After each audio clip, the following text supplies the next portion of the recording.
สัมมาสัมพุทโธภะคะวาพุทธังภะคะวันตังอะภิวาเท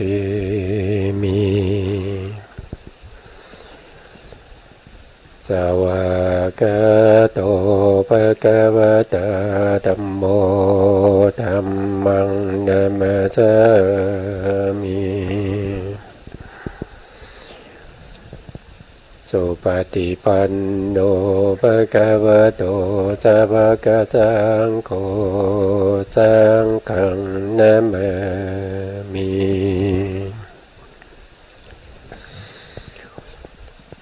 นะโมตัสสะภะคะวะโตอะระหะโตสัมมาสัมพุทธัสสะนะโมตัสสะภะคะวะโตอะระหะโตสัมมาสัมพุทธัสสะนะโมตัสสะภะคะวะโตอะระหะโตสัมมาสัมพุทธัสสะสัมมาสัมพุทธมัตโตลังสัสสะธัมมาคานุตมังอาภิวาทิยาภาสิสังอาภิธรรมัตถาสังฆังตัทธาวุตตาภิธรรมัตถาจโตธาปรมัตตาโตจิตตังเจตสิกังรูปังนิพพานามิติสัพพทา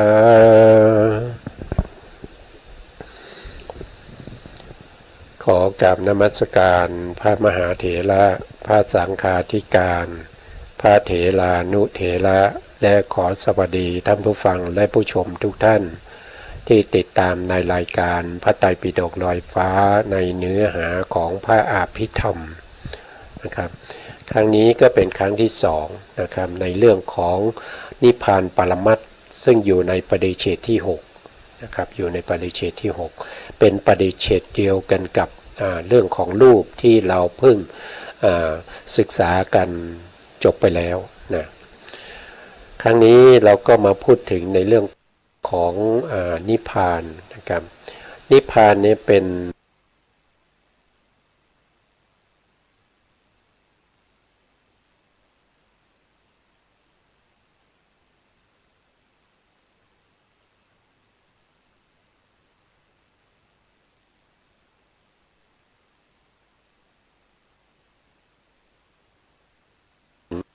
พระนิพพานนะนิพพานนี่เป็นที่ดับแห่งอกุศลจิตทั้งหลายนะอกุศลเจตสิกทั้งหลายเป็นที่ดับของอาสวะทั้งหลายโอคะทั้งหลายโยคะทั้งหลายนะคันธะทั้งหลายอุปทานทั้งหลายนิวรณ์ทั้งหลายอนุสัยทั้งหลายสังโยชน์ทั้งหลายแล้วก็กิเลสทั้งหลายนะเป็นที่ดับนะครับเป็นที่ดับนะการที่จะดับพวกที่เป็นอกุศลทั้งหลายก็จะต้องมีวิธีการที่จะประพฤติปฏิบัติให้เข้าถึงนิพพานซึ่งเป็นที่ดับของกิเลสทั้งหลายมีอยู่นะมีอยู่แล้วก็ยังไม่เลือนหายนะสามารถที่จะประพฤติปฏิบัติได้จริงนะครับแล้วก็ผู้ที่ปฏิบัติประพฤติปฏิบัติได้จนเป็นผู้ที่หมดจากกิเลสนะหมดจากอาสวะทั้งหลายก็มีมากมายนะครับก็มีอยู่มากมายนะผู้ที่เป็นสาวกนะครับของพระอรหันต์นะของพระอรหันตสัมมาสัมพุทธเจ้าทั้งหลายก็เป็นผู้ที่ละแล้วซึ่งอาสวะทั้งหลายนะอันนี้ก็เราก็พูดถึงในเรื่องของพระนิพพานนะครับก็เติมคำว่าพระลงไปหน่อยนะครับเพราะว่าเป็นธรรมที่เป็นธรรมอันเลิศนะครับเป็นธรรมเป็นที่ดับของอกุศลทั้งหลายนะครับครั้งที่แล้วผมก็พูดถึงในเรื่องของศีลและขันธ์นะครับก็ยังไม่จบนะครับเวลาหมดนะวันนี้ก็พูดต่อนะครับก็มาพูด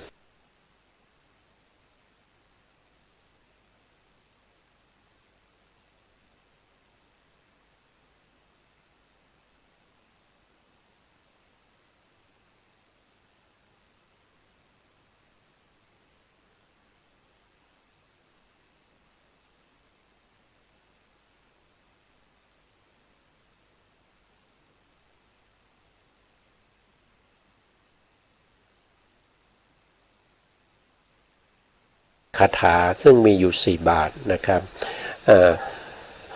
ด้วยความหมายก็ท่านก็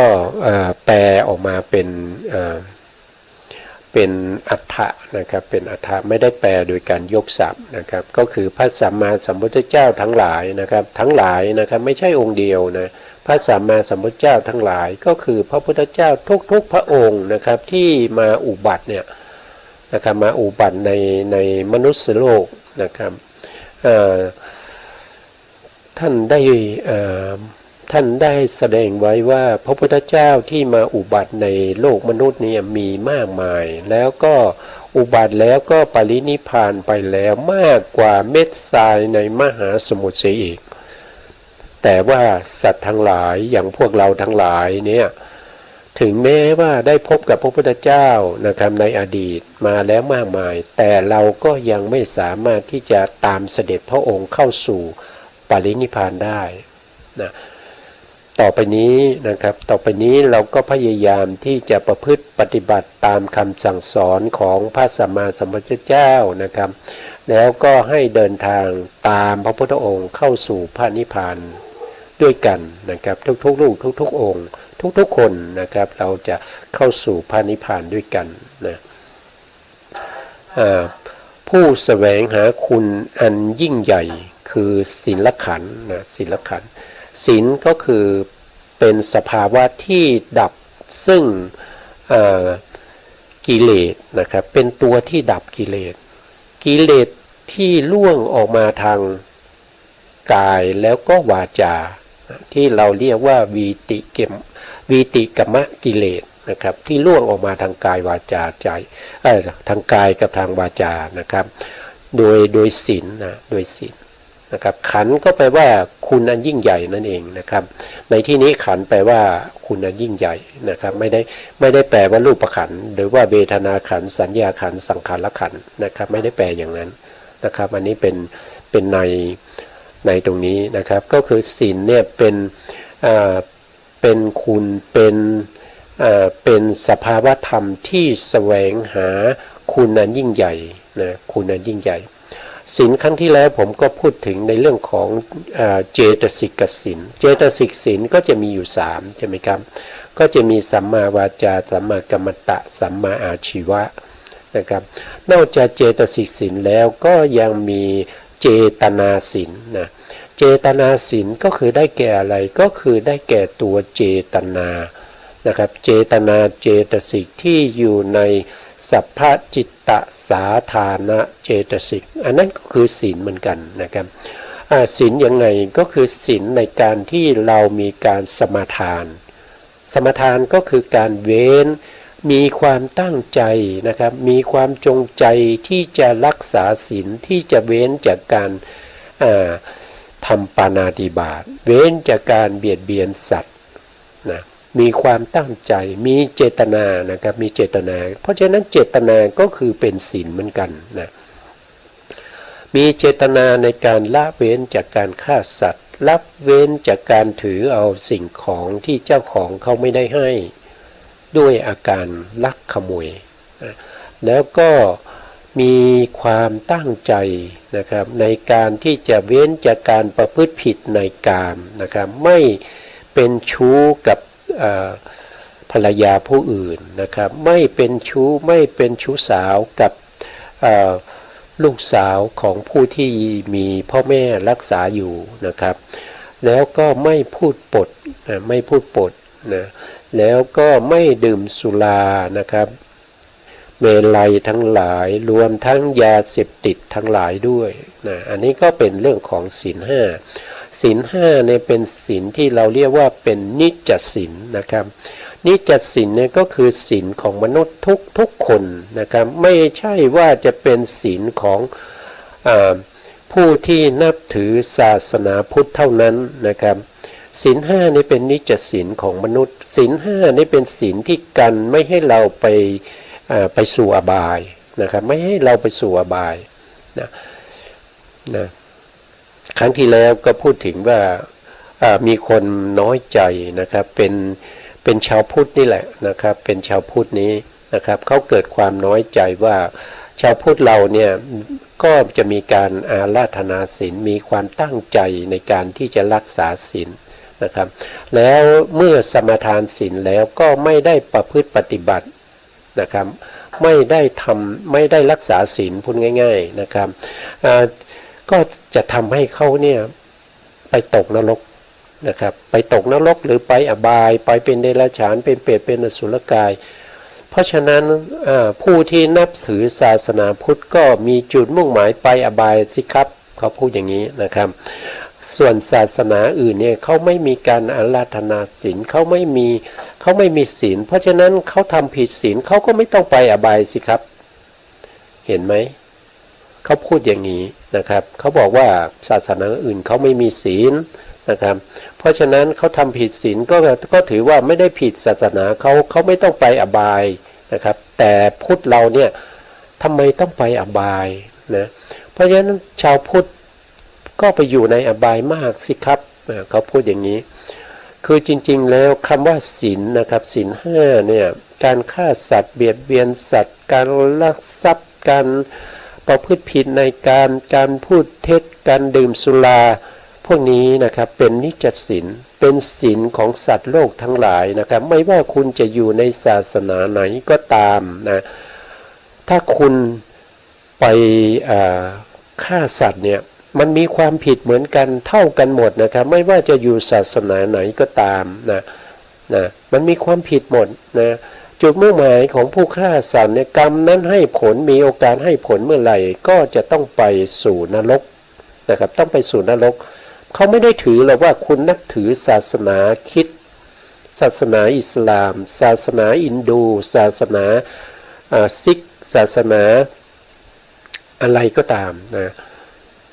เขาจะดูความประพฤติและการปฏิบัตินะครับกรรมนะครับกรรมนี้จะไม่ละเว้นนะครับไม่ละเว้นบุคคลคนใดคนหนึ่งไม่ว่าท่านจะเป็นเทวดาเป็นพรหมเป็นกษัตริย์นะครับหรือว่าจะเป็นยาจกนะครับหรือว่าจะเป็นชาวบ้านหรือว่าเป็นชาวซิกชาวอินดูชาวอิสลามชาวคริสต์หรือว่าชาวพุทธนะครับหรือว่าชาวศาสนาไหนก็ตามนะครับมีความผิดเท่ากันหมดนะครับมีความผิดเท่ากันหมดนะไม่ได้หมายความว่าศาสนาพุทธเท่านั้นที่จะต้องฆ่าสัตว์แล้วจะต้องไปตกอบายไม่ใช่อย่างนั้นนะครับขอให้พวกเราเนี่ยได้เข้าใจนะครับเพราะว่าศีลห้าเป็นศีลนิจศีลเป็นศีลพื้นฐานของความเป็นมนุษย์นะครับของความเป็นมนุษย์ไม่ได้บอกว่าเป็นของศาสนาไหนนะครับแต่การที่เรามีศีลในศาสนาพุทธก็เพราะว่าพระสัมมาสัมพุทธเจ้าท่านมีสัพพัญญุตญาณในการที่จะบัญญัตินะครับบัญญัติขึ้นมานะครับบัญญัติขึ้นมาก็เพราะว่าพระพุทธองค์เห็นว่าสภาวะมันเป็นอย่างนี้ก็เลยบัญญัติให้เราได้ระมัดระวังให้เราไม่ต้องตกไปสู่อบายนะครับก็มีศีลห้าให้พวกเรานะ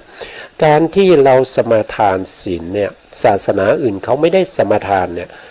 การสมาทานศีลเนี่ยเป็นบุญเป็นกุศลนะครับเขาเรียกว่าเป็นกุศลในการที่สมาทานคือมีความที่มีจิตที่มีกำลังมีจิตที่มีความตั้งใจนะครับ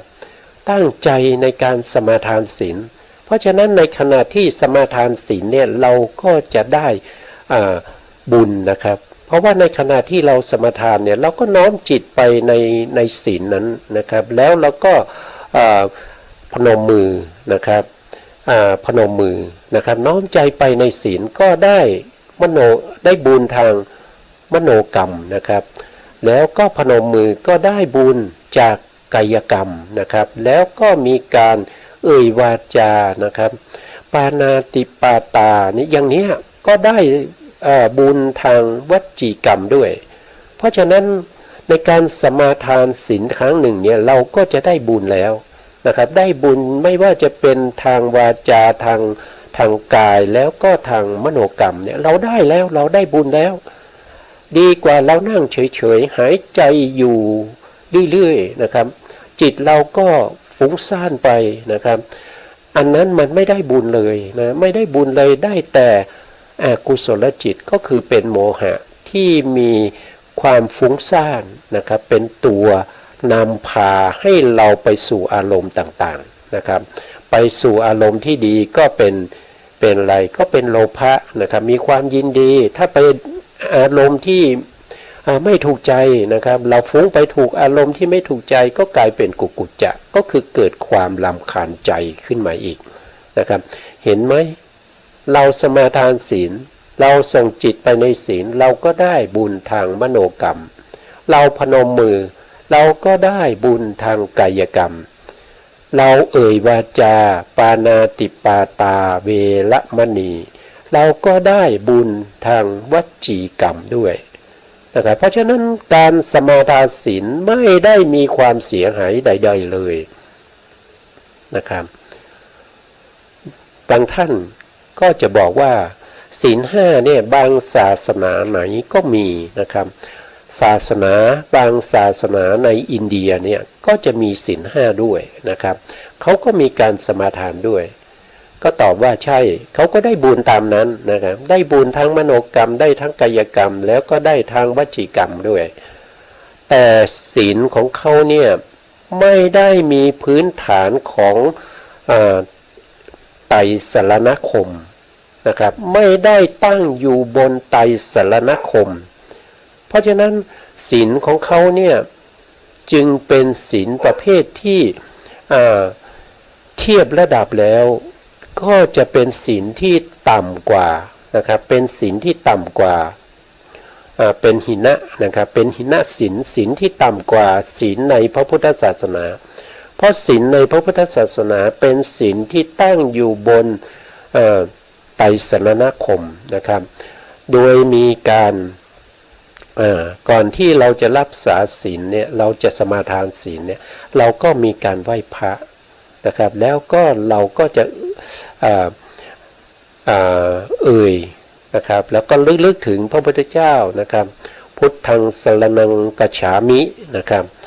ขอมีพระพุทธเจ้าเป็นที่พึ่งธัมมังสรณังกัจฉามิขอมีพระธรรมเป็นที่พึ่งสังฆังสรณังกัจฉามิขอมีพระสงฆ์นะครับพระสงฆ์ก็คือเป็น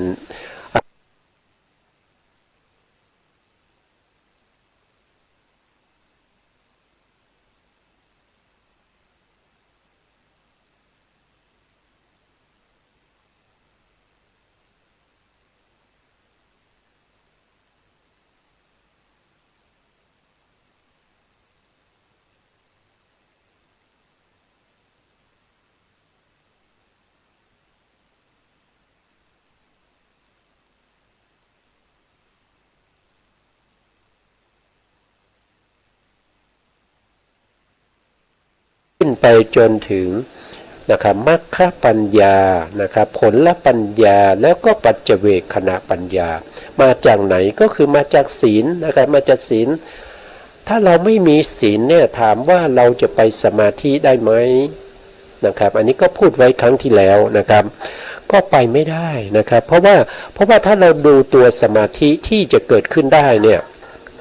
เขามีองค์ประกอบนะครับเขามีองค์ประกอบนะสมาธิที่จะเกิดขึ้นได้เนี่ยก็จะมีเหตุอยู่5ประการนะครับที่จะทำให้เกิดสมาธิได้เนี่ยหนึ่งก็คืออวิปปิสารก็คือความไม่เดือดร้อนใจผู้ที่จะทำสมาธิต้องเป็นบุคคลที่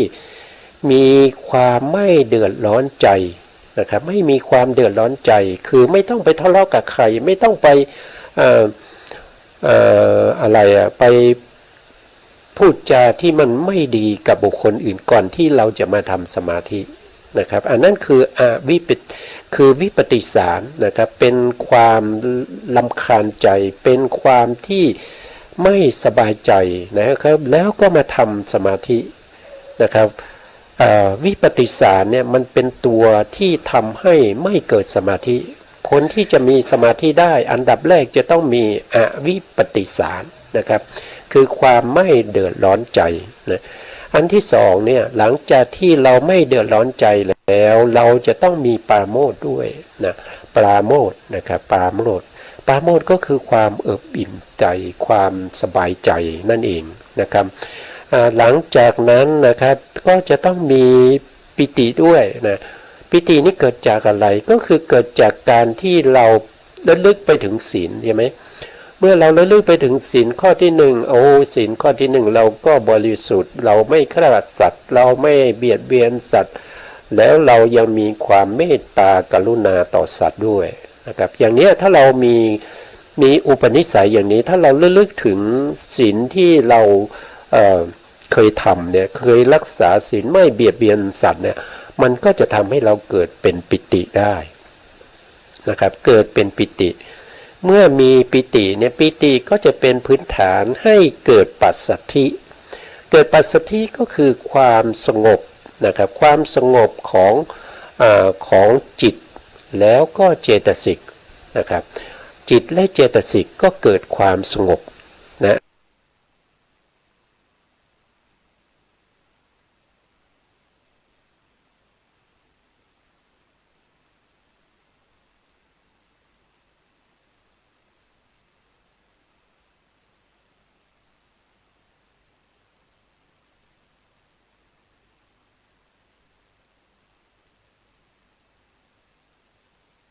เรามีปัสสัทธิมันก็จะเกิดสุขนะครับก็จะเกิดสุขขึ้นในใจนะสุขนี้ก็เป็นเหตุใกล้แห่งสมาธินะเป็นเหตุใกล้แห่งสมาธิเมื่อมีสุขสมาธิก็จะตามมานะครับนะเมื่อมีสุขไปเรื่อยๆสมาธิก็จะเริ่มเกิดขึ้นมาแล้วก็จะมากขึ้นเรื่อยๆสมาธินี้ที่เกิดขึ้นมานี้มันก็จะละนิวรณ์ไปด้วยนะครับนิวรณ์ที่เรากล่าวมาตั้งแต่ต้นเนี่ยก็คือตั้งแต่วิปฏิสารนี่ก็เป็นนิวรณ์เหมือนกันนะครับเป็นนิวรณ์เหมือนกันนะเมื่อเรามีความมีปราโมทย์มีปีติมีปัสสัทธิมีสุขเนี่ยพวกนิวรณ์ทั้งหลายก็จะต้องสงบนะสงบก็ทำให้เราเนี่ยได้สมาธินะสมาธิที่เป็นอุปจารสมาธิที่เป็นบาทแห่งการไปเจริญวิปัสสนานะครับหรือว่าจะเป็นสมาธิที่เราจะเข้าไปสู่ในเรื่องของฌานสมาธิหรือว่าเป็นอัปปนาสมาธิเพื่อที่จะไปทำในเรื่องของอภิญญานะครับอภิญญาเพื่อจะทำจิตที่เป็นอภิญญาเพื่อจะมีการแสดงฤทธิ์ได้นะครับอันนั้นก็เป็นสมาธิแต่ทางนั้นไม่สามารถที่จะไปสู่ในเรื่องของมรรคผลได้สิ้นสุดอยู่ที่ฌานสมาบัติ8แล้วก็โลกียะอภิญญานะครับแต่ถ้าจะกลับมาสู่มรรคผลจะต้องออกจากอัปปนาฌานนะครับออกมาตรงที่เป็นอุปจารสมาธิก็คือสมาธิขั้นที่2นะครับ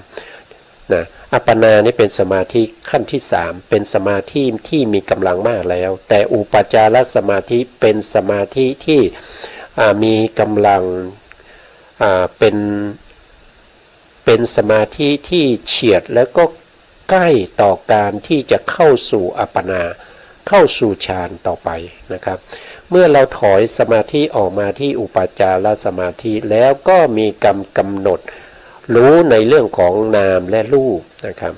การที่เราเข้าสมาธิแล้วออกจากสมาธิมาเนี่ยเราจะต้องกำหนดในเรื่องของนามและรูปต้องกำหนดนามก่อนนะครับโดยการกำหนดรู้ถึงตัวปิติตัวสุขตัวปัสสัทธิ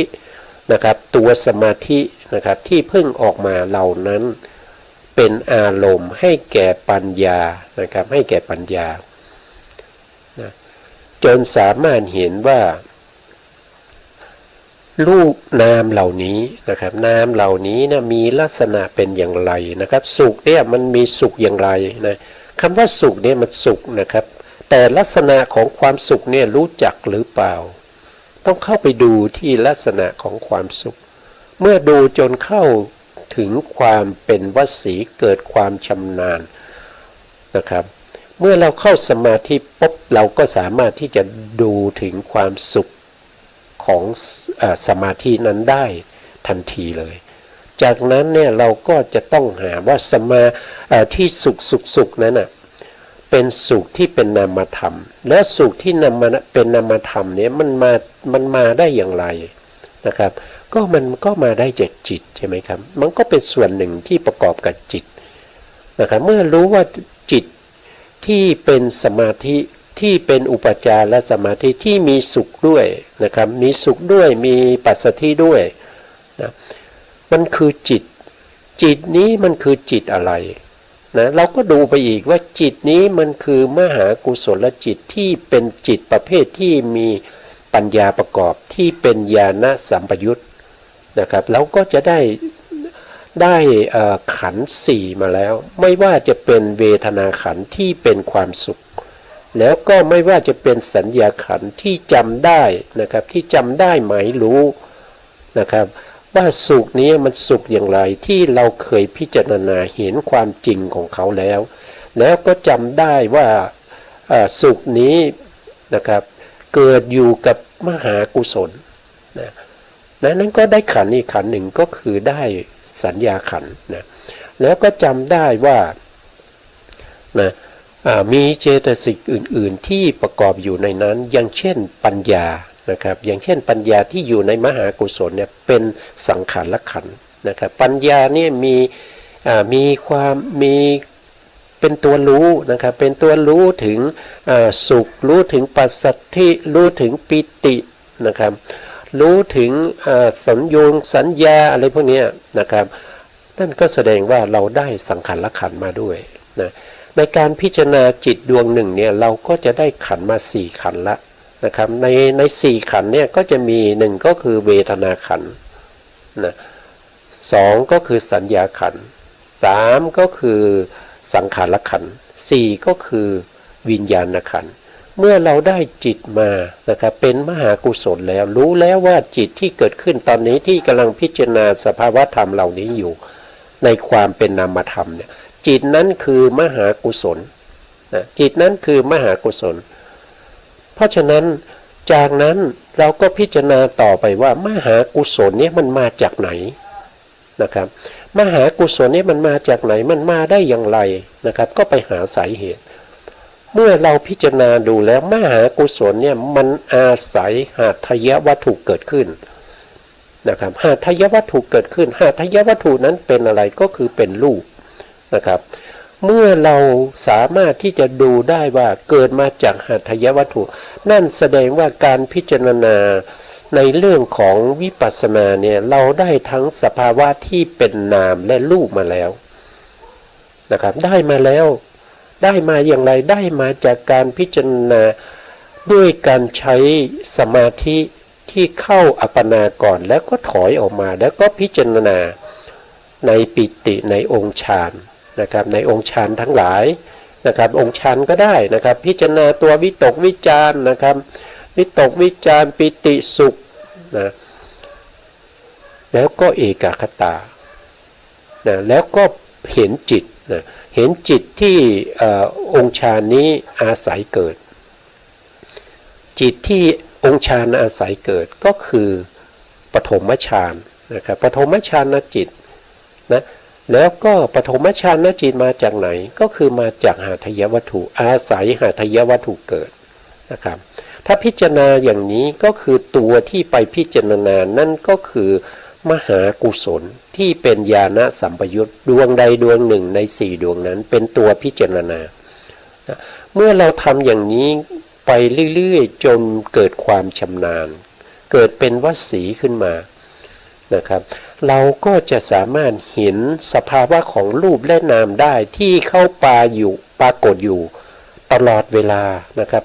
แต่เดิมเนี่ยเราไม่เคยเห็น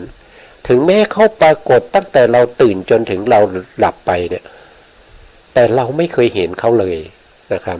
แต่เมื่อเราพิจารณาอย่างนี้ไปเรื่อยๆจนในที่สุดเนี่ยเกิดเป็นวสีเกิดเป็นความชำนาญนะสมาธิเราก็เป็นอุปจารสมาธิมีกำลังมากนะแล้วเราก็จะได้เห็นว่ารูปกับนามเนี่ยเขาเป็นสภาวะที่แตกต่างกันนะครับ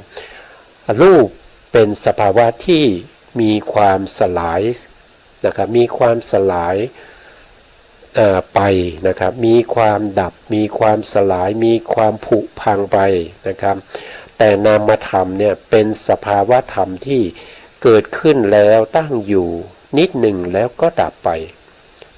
นะนามธรรมนี้เป็นสภาวะธรรมที่เขาจะมีการเกิดแล้วก็ดับอยู่นะแต่รูปเนี่ยเวลาเกิดขึ้นแล้วจะตั้งอยู่ถึง17ขณะของจิตในขณะ17ของจิตที่เราพิจารณาตรงนั้นเนี่ยเป็นสภาวะธรรมที่เป็นอสุภะเป็นสภาวะธรรมที่เน่าเปื่อยเป็นสภาวะธรรมที่เขาพยายามที่จะกระจัดกระจายไม่ประกอบกันนามถึงแม้นามที่เกิดขึ้นแล้วดับไปแล้วก็เกิดขึ้นมาใหม่นะเขาจะแยกกระจายออกจากนามนะเขาจะไม่ปะปนกันระหว่างรูปกับนามจะไม่ปะปนกันถึงแม้ว่ามีบางส่วนที่มีนามอาศัยรูปเกิดมีบางส่วนที่รูปต้องอาศัยนามเพื่อจะได้ตั้งอยู่ได้ถึง17ขณะแต่เขาไม่ได้ประกอบกันเลยนะครับอันนี้ถ้าเราเห็นตรงนี้ได้นั่นแสดงว่าเราเห็นในเรื่องของนามรูปปริเฉทญาณก็คือญาณที่หนึ่งของวิปัสสนาญาณ16ที่เราเรียกว่าโสรสญาณนะครับสิ่งที่เราเห็นในญาณที่หนึ่งเนี่ยไม่ใช่เป็นตัวปฏิบัตินะครับไม่ใช่ว่าเราจะปฏิบัติในญาณที่หนึ่งนะญาณที่หนึ่งเนี่ยเป็นผลนะครับเป็นผลของการปฏิบัตินะเป็นผลของการปฏิบัติเพราะฉะนั้นการปฏิบัติเนี่ยเรามีแค่กำหนดรู้ในวิเศษลักษณะของรูปและนามเท่านั้นเองจนในที่สุดเราเห็นว่ารูปนามเนี่ยมันไม่ได้ประกอบกันมันเป็นสภาวะที่เป็นวิปยุตมันเป็นสภาวะที่ไม่ประกอบกันกระจัดกระจายแยกออกจากกันแต่จริงๆมันมีอยู่ทุกเวลานะครับในขณะที่ผมนั่งอยู่ตรงนี้รูปนามมันก็พยายามที่กระจัดกระจายแยกออกอยู่แล้วแต่ว่าไม่มีปัญญาที่จะมองเห็นได้ไม่สามารถที่จะเข้าไปมองเห็นได้ที่เห็นเมื่อไหร่ก็กลายเป็นบัญญัติเห็นเป็นแขนเห็นเป็นขานะครับเห็นเป็นตาเห็นเป็นคิ้วเห็นเป็นปากเห็นเป็นจมูกเห็นเป็นใบหน้าเห็นเป็นผมก็เพราะอะไรก็เพราะว่าเราไม่เคยฝึกนะครับเราไม่เคยฝึกให้จิตเนี่ยยอมรับในสภาวะของความเป็นจริงเราฝึกแต่ให้จิตเนี่ยไปรับในสิ่งที่เป็นบัญญัติเป็นสิ่งที่เป็นอกุศลนะครับเป็นอกุศลไม่มีประโยชน์ให้จิตเนี่ยหมกมุ่นอยู่ในอาสวะธรรมทั้งหลายหมกมุ่นอยู่ในโอคะธรรมนะครับหมกมุ่นอยู่ในโยคะธรรมหมกมุ่นอยู่ในคันธะธรรมนะพวกนี้มันเป็นไปอย่างนั้นนะครับอันนี้ก็เป็นเรื่องของการที่เราจะพยายามที่จะทำให้เข้าถึงในเรื่องของสมาธิขันธ์นะครับสมาธิขันธ์ก็คือจะต้องมี5อย่างเป็นปัจจัยนะครับทวนอีกทีนะครับหนึ่งก็คือจะต้องมีวิปฏิสารนั่นก็คือไม่ได้ผิดศีลมาก่อนนะอวิปฏิสารต้องไม่มีอวิปฏิสารต้องมีอวิปฏิสารคือไม่ต้องไม่มีวิปฏิสารวิปฏิสารก็คือความเดือดร้อนใจอวิปฏิสารก็คือความไม่เดือดร้อนใจนะครับอันที่สองเนี่ยเมื่อมีอวิปฏิสารไม่เดือดร้อนใจแล้วก็จะต้องมีปราโมทย์นะครับปราโมทย์ก็คือความอิ่มใจเล็กๆน้อยๆนะครับแล้วจากนั้นก็จะต้องมีปิตินะต้องมีปิตินะหลังจากปิติก็จะต้องมีปัสสัทธินะหลังจากปัสสัทธิก็จะต้องมีสุขนะครับสุขนี้เป็นเหตุให้เข้าถึงสมาธิได้นะสมาธิก็จะเป็นเหตุให้เกิดปัญญาได้นะครับเกิดปัญญาได้เมื่อสมาธิจิตสงบปัญญาก็ย่อมจะเกิดแต่ปัญญาที่เกิดขึ้นก็จะมีด้วยกันหลายอย่างนะครับปัญญาที่ไม่ประกอบด้วยปัญญาที่เรียกว่าเป็นญาณวิปยุตก็มีนะครับปัญญาที่ประกอบด้วยปัญญาก็มีนะครับประเภทที่เป็น ประกอบด้วยปัญญาแล้วก็มีความดีใจที่เป็นสมนัตก็มีที่เป็นอุเบกขาก็มีนะครับที่ไม่ประกอบด้วยปัญญาที่เป็นสมนัตก็มีที่ไม่ประกอบด้วยปัญญาที่เป็นวิปยุตก็มีนะครับแล้วก็มีทั้งที่จะต้องมีการชักชวนให้เกิดขึ้นนะครับแล้วก็มีประเภทที่ไม่ต้องชักชวนเกิดขึ้นเองก็มีนะคืออะไรก็คือจิตที่อยู่ในตัวของเรานี่เองนะครับจิตพวกนี้ที่เป็นมหากุศลเนี่ยจะต้องเป็นจิตที่เราจะต้องพยายามให้เขาเกิดขึ้นนะครับเมื่อเขาเกิดขึ้นแล้วเราต้องพยายามรักษาเขาเอาไว้นะครับไม่ให้เขาเสื่อมหายไปให้เขาเจริญยิ่งขึ้นนะครับอันนี้ก็เป็นปัญญาที่พระสัมมาสัมพุทธเจ้าทรงแสวงหานะครับทุกๆพระองค์เนี่ยที่ก่อนที่จะได้เป็นพระพุทธเจ้าที่เป็นพระโพธิสัตว์เนี่ยท่านแสวงหาคุณอันยิ่งใหญ่นะครับที่เป็นศีลขันธ์สมาธิขันธ์แล้วก็ปัญญาขันธ์นะมาโดยตลอดนะครับมาโดยตลอดจนกว่าท่านจะได้ตรัสรู้เป็นพระสัมมาสัมพุทธเจ้านะครับมีอีกคำหนึ่งนะครับมีอีกคำหนึ่งก็คือแสวงหาคุณอันยิ่งใหญ่นะแสวงหาคุณอันยิ่งใหญ่เนี่ยถ้าเราดูจากบาลีก็จะมาจากตรงนี้นะครับตรงนี้ที่บอกว่าเป็นมเหสโยนะครับมเหสะนะมเหสะก็คือการบวกกันระหว่างมหากับ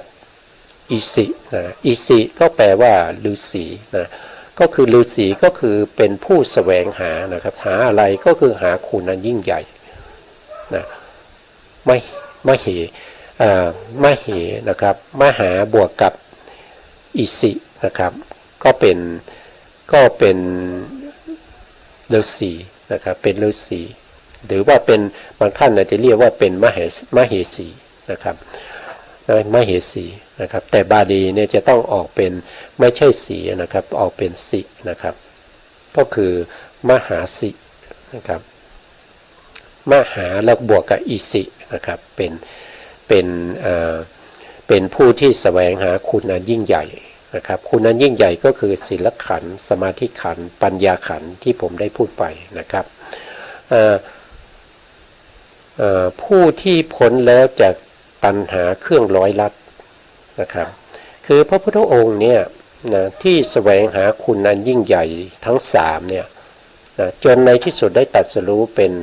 พระสัมมาสัมพุทธเจ้านะครับท่านก็ได้พ้นจากเครื่องร้อยลัดนะครับเครื่องร้อยลัดก็คือตัณหานะครับตัณหานี่ก็เป็นตัวที่จะพาเราไปเกิดในภพต่างๆนะเกิดในภพต่างๆตัวตัณหานะครับตัวตัณหานี่ก็เหมือนกับการที่ผูกนะครับเป็นการผูกภพใหม่กับภพเก่าเอาไว้นะครับเอาไว้ติดกันนะเอาไว้ติดกันนะจากภพเก่าที่เรามานะครับมาจนถึงภพปัจจุบันที่เราอยู่เนี่ยนะครับก็มาด้วยตัวตัณหานะครับแล้วก็ตัวตัณหาก็จะพาเราไปในภพหน้าอีกแล้วก็ไม่รู้ว่าภพหน้าเราจะไปที่ไหนนะเรารู้แต่ภพปัจจุบันเท่านั้นว่าเรามันได้มาเกิดเป็นมนุษย์นะครับแล้วเรายังโชคดีนะครับเรายังโชคดีได้พบกับพระพุทธศาสนาแล้วก็คำสั่งสอนของพระพุทธเจ้ายังคงเหลืออยู่นะครับยังคงเหลืออยู่ให้เราได้ศึกษาได้เข้าใจนะครับได้เข้าใจในสภาวะของความเป็นไปของสัตว์โลกทั้งหลายที่เวียนว่ายตายเกิดอยู่ในวัฏทุกข์นะครับเราสามารถที่จะเข้าใจตรงนั้นได้ก็เพราะว่าพระธรรมคำสั่งสอนของพระสัมมาสัมพุทธเจ้ายังคงเหลืออยู่นะครับแต่ถ้าเราเกิดมาเป็นมนุษย์ในสมัยที่ไม่มีพระพุทธศาสนาเนี่ยชีวิตเราก็จะมืดมนนะครับชีวิตเราก็จะมืดมนตายแล้วก็ต้องไปอบายแน่ๆเลยนะครับจะไปในส่วนที่เป็นสวรรค์หรือว่าไปเป็นพรหมนี้ก็จะหายากนะครับก็จะหายากเพราะฉะนั้นคุณของพระสัมมาสัมพุทธเจ้าที่มีต่อพวกเราเนี่ยก็มีมากมายนะครับ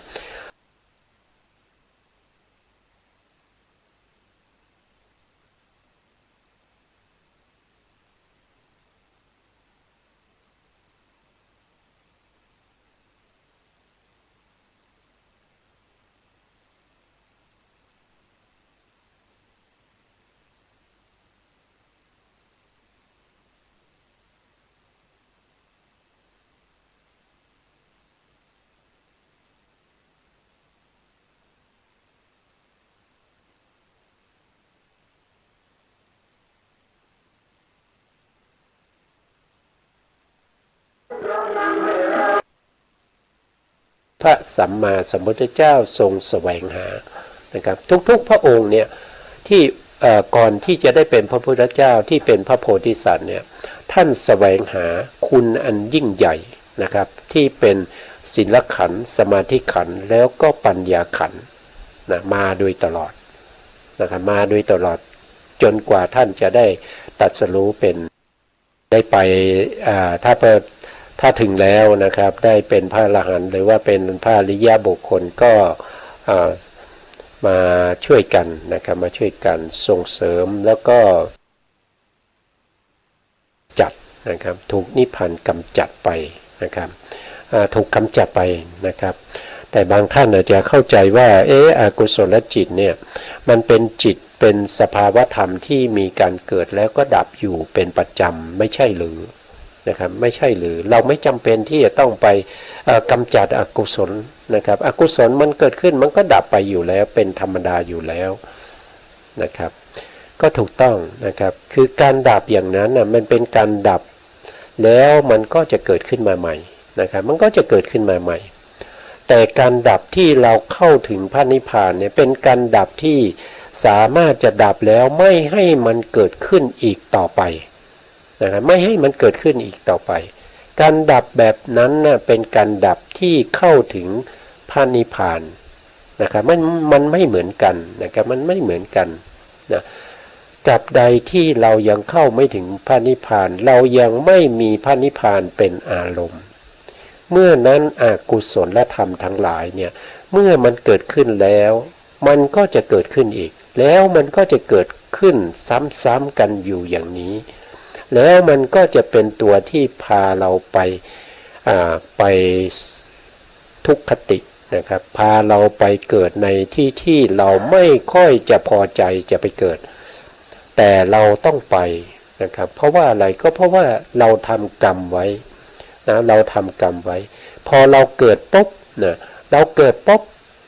ความรู้สึกที่เราไม่อยากจะไปเกิดเนี่ยมันหมดไปเลยนะพอเกิดปุ๊บเนี่ยวิถีแรกที่เกิดขึ้นมาเนี่ยจะมีความยินดีพอใจในภพภูมิที่เราไปเกิดนะครับคือเราพูดกันอยู่ตรงนี้เราไม่อยากจะไปเกิดเป็นเดรัจฉานอย่างเช่นเราไม่อยากจะไปเกิดเป็นสุนัขเลยนะครับแต่ถึงเวลากรรมที่เราเคยทำไว้กับสุนัขเราเคยรักษาศีลประเภทที่เป็นศีลที่เป็นสุนัขนะครับสุนัขศีลเคยได้ยินไหมครับนะในสมัยพุทธกาลนะครับก็มีบุคคลที่เขารักษาศีลที่ทำตัวอย่างเช่นสุนัขนะครับปฏิบัติให้เหมือนสุนัขเลยนะครับสุนัขทำอะไรเขาก็จะทำอย่างนั้นนะสุนัขไม่ใส่เสื้อผ้าเขาก็ไม่ใส่เสื้อผ้านะครับสุนัขเวลาจะทานอะไรก็ต้องเอาวางไว้ที่ดินนะครับแล้วก็ใช้ลิ้นนี้เลียกินนะครับเขาก็จะกินอย่างนั้นนะเขาก็ปฏิบัติของความเป็นสุนัขเขาเรียกว่าเป็นวัดของสุนัขนะครับเราไม่รู้ว่าเราเคยทำหรือเปล่าตั้งแต่ในอดีตชาติมาอันยาวไกลนะครับสมมติว่าถ้าเราเคยทำนะถึงแม้เราปัจจุบันนี้เราไม่อยากไปเป็นสุนัขนะครับแต่ว่าถ้ากรรมนั้นมาถึงเนี่ยมันก็จะส่งผลให้เราไปเกิดเป็นสุนัขพอเราเกิดเป็นสุนัขครั้งแรกเนี่ยไปเกิดในครรภ์ของสุนัขเนี่ยความไม่อยากไปเกิดเป็นสุนัขมันจะหายไปหมดแล้วนะครับมันจะหายไปหมดแล้วแต่ว่าจะมีวิถีจิตเกิดขึ้นวิถีแรกเลยที่เราเรียกว่าเป็นภาวะนิกันติกะชาวนะนะครับวิถีนั้นจะมีความยินดีในภพชาติที่ตัวเองได้เกิดเป็นสุนัขนะครับอันนี้มันเป็นกฎแห่งจิตนะครับที่เรียกว่าจิตตนิยามผู้ที่ยังจะต้องเวียนว่ายตายเกิดเนี่ยจะต้องมีความยินดีในภพชาติของตัวเองที่เพิ่งไปเกิดนั้นทุกๆคนนะครับไม่ว่าจะเป็นปุถุชนนะไม่ว่าจะเป็นเดรัจฉานนะครับไม่ว่าจะเป็นสุนัขนะครับไม่ว่าจะเป็นสุนัขตายจากความเป็นสุนัขแล้วก็ไปเกิดเป็นสุนัขเขาก็จะยินดีนะครับตายจากสุนัขไปเกิดเป็นแมวเขาก็จะยินดีนะครับตายจากสุนัขไปเกิดเป็นหนอนนะครับอยู่ในหลุมคูด นะเขาก็จะยินดีในความเป็นหนอนนั้นเองเห็นไหมนะเห็นไหมถึงความที่จิตของเราเนี่ยมันวิจิตรพิสดารมันจะพาเราไปเกิดแล้วก็ทำให้เราได้เกิดความยินดีพอใจ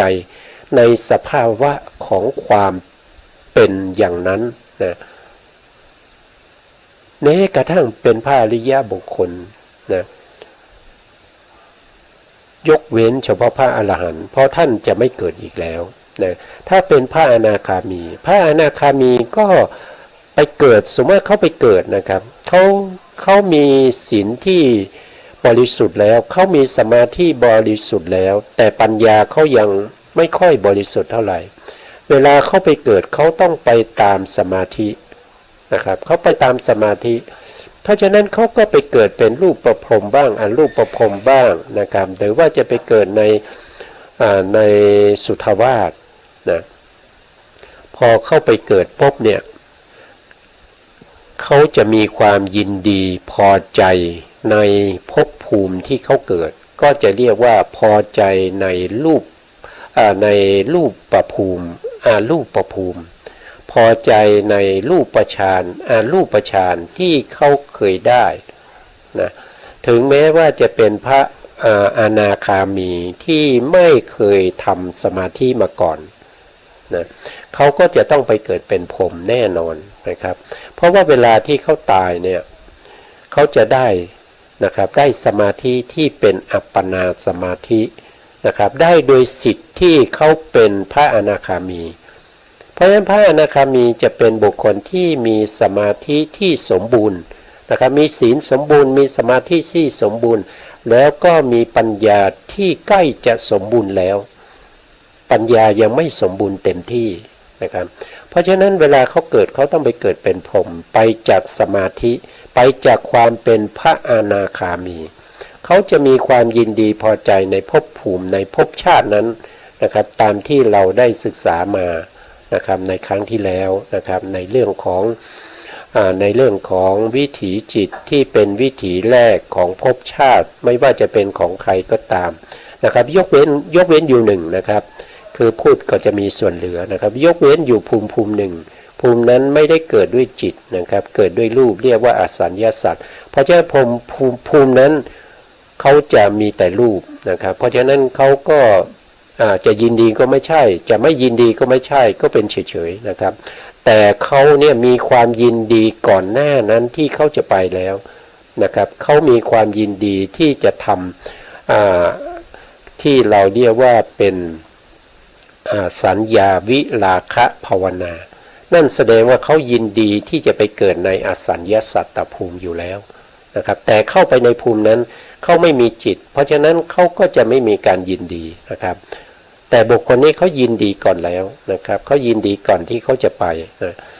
เพราะฉะนั้นบุคคลที่ไปเกิดในภพภูมิที่มีนามธรรมที่มีปฏิสนธิจิตนะครับวิถีแรกของภพภูมินั้นจะต้องเป็นวิถีที่เป็นเขาเรียกว่าเป็นภาวะนิกันติกะชาวนะนะครับภาวะนิกันติกะโลภะชวนะโทษทีนะครับตกคำว่าโลภะไปนะครับเพราะว่าโลภะก็คือตัณหาก็คือความยินดีติดใจนะครับความเพลิดเพลินความยินดีในการเกิดนะครับอันนี้ก็เป็นสภาวะของบุคคลที่ยังจะต้องเวียนว่ายตายเกิดนะแต่ก็ยังดีนะครับผู้ที่เป็นพระอริยะแล้วเนี่ยจะไม่ต้องไปอบายนะครับจะไม่ต้องไปเกิดในอบายแล้วนะครับตั้งแต่โสดาบันเนี่ยจะไม่ต้องไปเกิดในอบายแล้วเพราะว่ากำจัดอะไรก็คือกำจัดกุศลธรรมทั้งหลายที่เป็นอย่างหยาบแล้วก็นำไปสู่อบายได้แล้วปิดประตูอบายแล้วแต่ก็ยังเหลืออากุศลประเภทที่เป็นละเอียดแต่ว่าไม่นำไปสู่อบายนะครับอันนี้ก็เป็นเรื่องของการที่จะต้องไปเวียนว่ายตายเกิดนะครับพระนิพพานเนี่ยคือไม่เกี่ยวข้องเขาบอกนะครับไม่เกี่ยวข้องด้วยสังคตธรรมนะครับพระนิพพานนี้ไม่เกี่ยวข้องกับสังคตธรรมเพราะพระนิพพานนี้เขาเป็นอสังคตธรรมนะเขาไม่ใช่สังคตธรรมนะครับสังคตธรรมก็คือธรรมที่ มีปัจจัยปรุงแต่งนะครับมีปัจจัยปรุงแต่งนะปัจจัยที่ปรุงแต่งนะครับก็จะมีอยู่ด้วยกัน4ปัจจัยนะครับท่านก็บอกว่า4ปัจจัย4ปัจจัยนั้นก็คืออะไรก็คือได้แก่ตัวแรกเลยก็คือกรรมนะครับกรรมนี้เป็นตัวปรุงแต่งนะครับเป็นตัวที่ปรุงแต่งให้ไปเกิดที่นู่นที่นี่นะครับแล้วก็ปรุงแต่งให้เรามีความสุขความทุกข์นะครับให้เราได้ประสบพบเจอในสิ่งที่ดีบ้างไม่ดีบ้างนะครับในความเป็นอยู่นะครับในความเป็นอยู่ของสัตว์ทั้งหลายนะครับก็มีกรรมเป็นปัจจัยนะครับนอกจากกรรมเป็นปัจจัยแล้วก็ยังมีจิตเป็นปัจจัยนะมีจิตเป็นปัจจัยนะครับอย่างเช่นที่เราศึกษามาจิตเนี่ยเป็นปัจจัยให้เกิดรูปเราเรียกว่าจิตตัชรูปนะครับแล้วจิตที่เป็นปัจจัยให้เกิดจิตมีไหมนะครับก็ตอบว่ามีนะครับก็ตอบว่ามีถ้าเราไปเรียนในมหาปฐานนี้เราจะเห็นว่านามธรรมเป็นปัจจัยให้เกิดนามธรรมเนี่ยก็จะมีมากมายนะครับอย่างเช่นอนันตลปัจจัยนะครับสมานันตลปัจจัยพวกนี้นะครับแล้วก็มีอีกหลายปัจจัยนะครับอย่างเช่นที่เป็นสหชาตปัจจัยก็จะมีทั้งที่เป็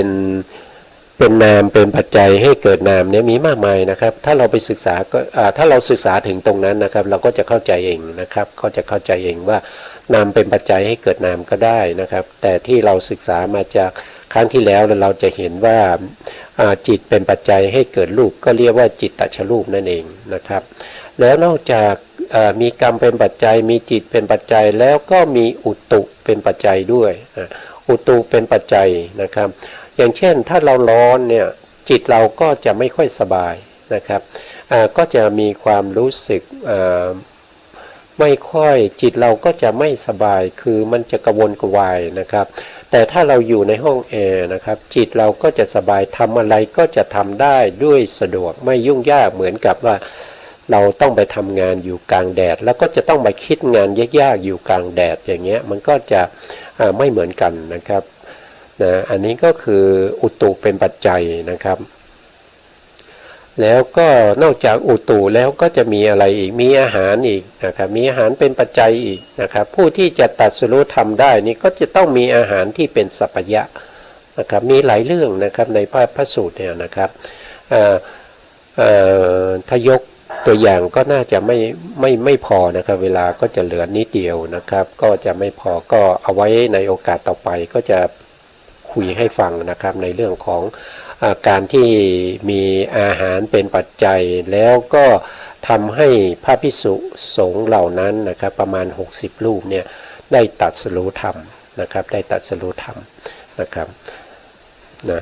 แล้วท่านก็บอกนะครับอย่างใดอย่างหนึ่งเป็นธรรมที่ประเสริฐนั้นว่านิพพานนะครับก็คือหมายถึงว่านิพพานเนี่ยไม่ใช่สังคตธรรมนะครับนิพพานเนี่ยเป็นสภาวธรรมที่พ้นจากขันธ์ห้านะครับพ้นจากขันธ์ห้าแล้วก็นิพพานนี้ไม่ได้ถูกปรุงแต่งด้วยปัจจัยสี่นะครับไม่ได้ถูกปรุงแต่งด้วยปัจจัยสี่จริงๆแล้วถ้าว่าถึงนิพพานเนี่ยปัจจัยอะไรก็ปรุงแต่งท่านไม่ได้นะครับปรุงแต่งไม่ได้เลยนะครับเพราะพระนิพพานนี้มีอยู่ตลอดเวลาพระนิพพานนี้มีอยู่แล้วเพียงแต่เราจะเข้าถึงหรือไม่แค่นั้นเองไม่ว่าโลกนี้จะถูกทำลายไปเหลือแต่ความเวิ้งว้างพระนิพพานก็ยังมีอยู่นะครับแต่ว่าไม่มีใครที่จะเข้าถึงพระนิพพานได้นะครับอันนี้ก็เป็นสภาวธรรมที่เราพูดถึงพระนิพพานนะครับแต่ตัวคาถานี้เรายังไม่หมดนะครับจะมีคำอธิบายในเรื่องของคาถาต่อไปนะครับในการที่จะอธิบายในเรื่องของคาถานะครับอันนี้เราก็จะต้องเอาไว้ในโอกาสต่อไปนะครับวันนี้เวลาก็หมดนะครับนะครับซึ่งการศึกษาในเรื่องของพระนิพพานนะครับก็เป็นสภาวธรรมที่เรายังไม่ได้เรายังไม่สามารถที่จะเข้าถึงได้นะครับเพราะฉะนั้นก็ผมก็จะพูดไปตามตำรานะครับตำราเพราะว่าผมก็ยังไม่เคยเข้าถึงนิพพานแล้วก็ไม่รู้นิพพานจะเป็นยังไงก็ว่าไปตามตำรานี้ก็เป็นตำราที่ ไม่ใช่ว่าเป็นตำราที่ไม่มีการรับรองนะครับตำรานี้เป็นตำราที่รับรองมาจากมหาเถระนะครับที่ในอดีตนะครับในอดีตนะหลังพุทธกาลประมาณพศ900นะครับท่านรับรองว่าคัมภีร์นี้เป็นคัมภีร์ที่สมควรที่จะนำมาเป็นแบบอย่างในการที่จะให้มีการศึกษาเล่าเรียนนะครับอันนี้คือข้อที่1นะครับหลังจากนั้นไม่ว่าประเทศไหนก็ตามนะครับถ้าจะเรียนเรื่องของพระนิพพานนะครับท่านก็จะใช้ตำรานี้นะใช้ตำรานี้ประกอบในการเรียนนะแล้วก็ในประเทศไทยของเรานะครับตำรานี้ก็ได้รับรองจากมหาวิทยาลัยนะครับมหาวิทยาลัยนั้นก็คือมหาจุฬานะครับมหาวิทยาลัยมหาจุฬาราชลงกรณ์นะครับจัดหลักสูตรนี้ไปไว้ในส่วนหนึ่งของมหาวิทยาลัยที่เราเรียกว่าเป็นส่วนของในส่วนของบริการประชาชนนะครับที่เรียกว่าเป็นอภิธรรมนะแล้วท่านก็ยังมีการแจกใบประกาศนียบัตรนะครับให้ทุกชั้นที่สอบได้นะครับเพราะฉะนั้นท่านก็รับรองแล้วนะครับเพราะฉะนั้นเราก็ถือว่าเราศึกษาตำรานี้ไม่ผิดพลาดนะครับในปัจจุบันนี้นะครับอันนี้ก็กล่าวให้ท่านผู้ฟังได้รับฟังได้ทราบนะครับว่ามันเป็นอย่างนี้นะมันไม่ใช่ว่าเราอยากจะเอาอะไรมาพูดก็มาพูดกันนะครับแต่เราพูดไปตามหลักสูตรตามเนื้อหานะครับอันนี้ก็หมดเวลานะครับสุดท้ายนี้นะครับก็ขอกราบขอบพระคุณพระครูสมุทรวิสุวัตรวรกิจโจผู้ในการสถานีเพื่อการศึกษาพระพุทธศาสนาและวัฒนธรรมนะครับขึ้น 104.5 เมกะเฮิรตซ์วัดฝายหินจังหวัดเชียงใหม่นะครับแล้วก็ขอบคุณท่านผู้ฟังและผู้ชมทุกท่านที่ติดตามในรายการพระไตรปิฎกลอยฟ้าในส่วนที่เป็นเนื้อหาของพระอภิธรรมแล้วก็ขอให้ท่านผู้ฟังและผู้ชมจงมีแต่ความสุขความเจริญคิดสิ่งใดหวังสิ่งใดก็ให้ได้สิ่งนั้นตามที่ท่านต้องการนะครับขอบคุณครับสวัสดีครับ